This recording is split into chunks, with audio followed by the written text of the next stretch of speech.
Alright, so I wanted to briefly touch on a subject that seems to be quite confusing to some people, especially those that have no understanding of history. I'm referring to so-called socialism within the Democratic Party. First off, let me start this by saying that in politics in the United States, both sides, I repeat, both sides, are sides of the same coin. I know that there are those who are going to scream and yell and say that I don't know what I'm talking about. Okay? Hear me out. First off, let's start with those isms. What is socialism? Well, the term comes from the series of books by Karl Marx, Das Kapital in German. So those were interpreted in the Soviet Union before it became the Soviet Union during the revolution that overthrew the Tsars, as meaning the government runs everything, supposedly for the benefit of the people. Obviously, anytime any government runs anything, it is really never for the people.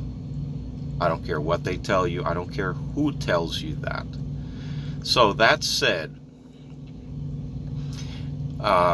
communism, which is really what happened, is a totalitarian system which runs everything top down. The state owns everything. The state tells you what you can and cannot do, how much food you can have, up to the point of trying to tell you what you can and cannot think and what is proper behavior. Step out of line, there are major consequences without any real judicial process. So we're talking about firing squads, we're talking about concentration camps. That was in the early 1900s in the Soviet Union.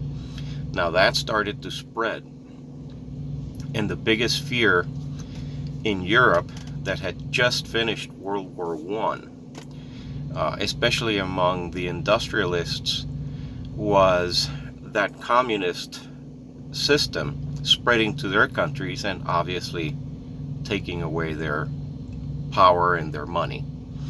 So in Italy, where communism was gaining lots of traction, there was a guy who had been a communist and then supposedly swapped sides by the name of Benito Mussolini.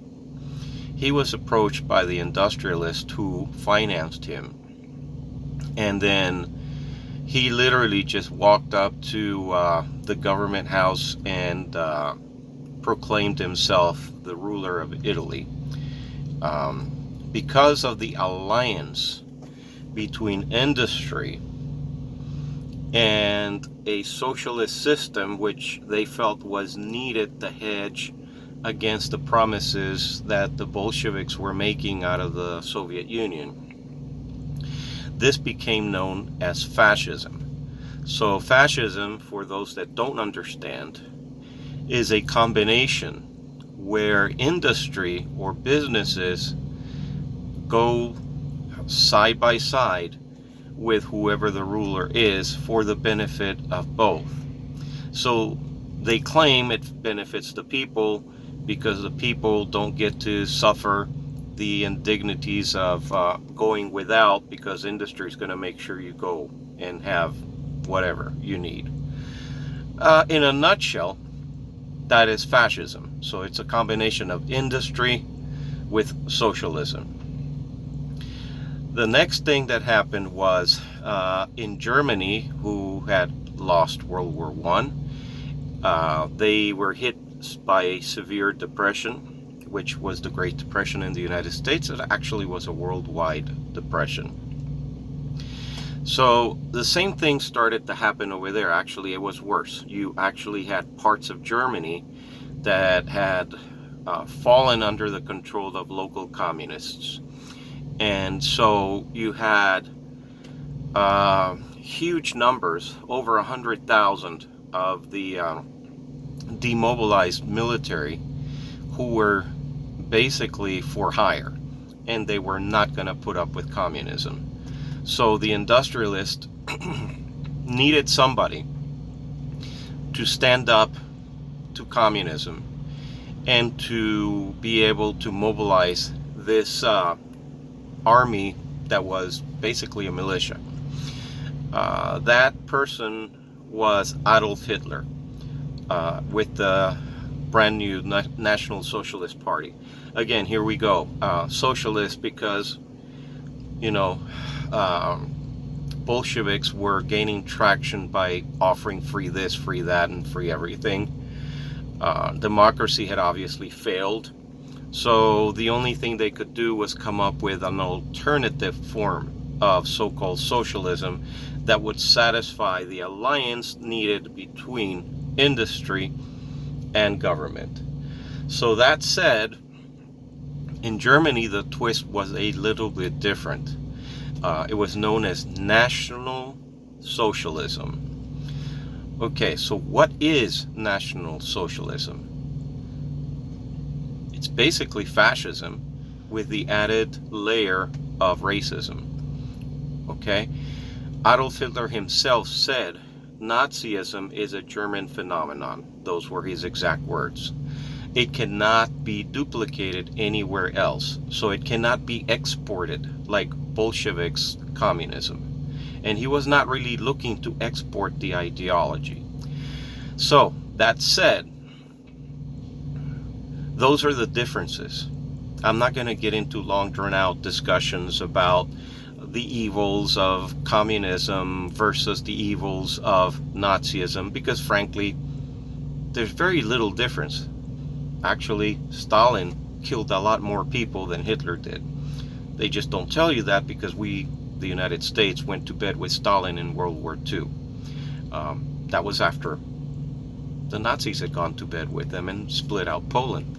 But that's for you to, read about if you don't know history. So that said, that fast forward to what's going on now. All right. In the United States at this point in time, you have a very young generation that has absolutely no knowledge or understanding of history. They think they do, but they really don't, because everything is on Wikipedia, which any retard can edit. So, they like Bernie Sanders, because Bernie Sanders is, for all intents and purposes, a Marxist. And, he's looking to, it's too late for him, but he was looking to establish a Marxist style of so-called socialist state in the United States. Now that said, obviously the Democrats were not going to let that happen. So they stole the election, when the nomination, I should say, in 2016 from him, and they stole it from him again this time around and gave it to Biden. Why would they do that? Think about it. The bad guy isn't really Soviet Union anymore, because there's no Soviet Union. Yeah, there's still Russia, but Russia is nothing but a shadow of its former self.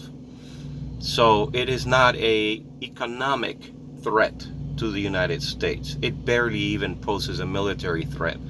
But, they play it along as the boogeyman because they have another motive for using that boogeyman. But I'll get to that in a second. The real threat is China. China in the 21st century is what, is scaring the hell out of the industrialists in this country, or the tech industry. Just the way that Soviet Marxism did in the 20th century coming out of Russia.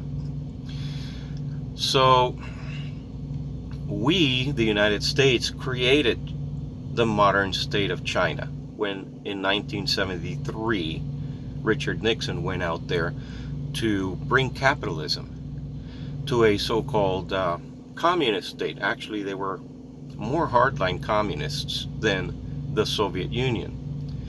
But the Chinese were pretty smart, and they learned quick, and they adapted.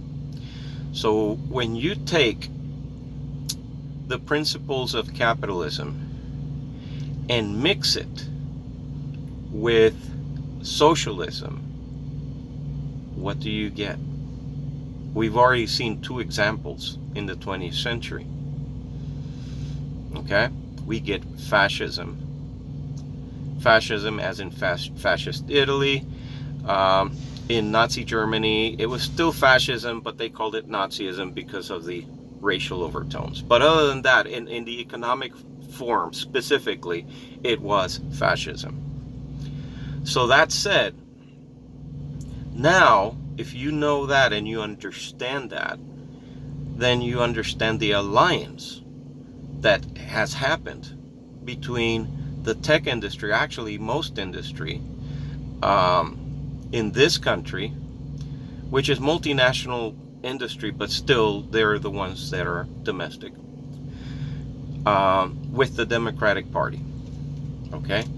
So the Democratic, and some Republicans too, by the way. So they are not Marxists like Bernie Sanders would want to be. They're definitely not. They are fascist. Huge difference. That is why the intelligence agencies, the Pentagon, would not let, the FBI would not let Trump rule, because he was the wild card. Okay? And I'll do a video of that another time. But point being is, know your history. History does not really repeat, but it does parallel. So we have a situation here where history is paralleling. The United States is now slowly but surely copying the Chinese system in hopes of being able to beat them at their own game.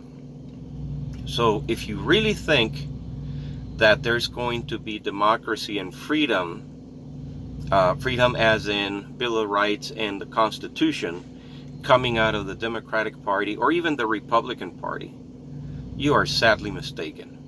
If you think your vote counts, you need to wake up, because votes can be manipulated at a keystroke of a computer. That is abundantly clear for anyone who wants to open their eyes and see. So that's all I have to say on the subject for now. There will be other videos. Thank you for watching.